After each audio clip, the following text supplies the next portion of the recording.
তুমি কি জানো, শর্টকাট নয়, ধৈর্যই সাফল্যের আসল পথ। দীপন গাছ খুব ভালোবাসে। স্কুলের পরিবেশ মেলায় সেরা গাছের পুরস্কার জিততে সে একটি বীজ রোপণ করল, কিন্তু কয়েকদিনেও চারা না উঠায় সে অধৈর্য হয়ে পড়ল।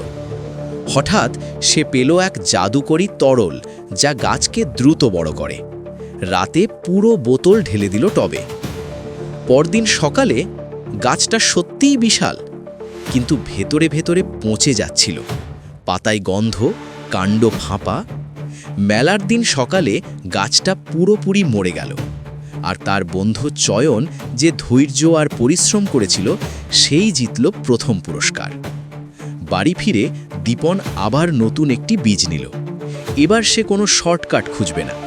সে বুঝে গেছে সাফল্যের কোনো সহজ পথ নেই। ধৈর্য আর সততাই একমাত্র সঠিক পথ।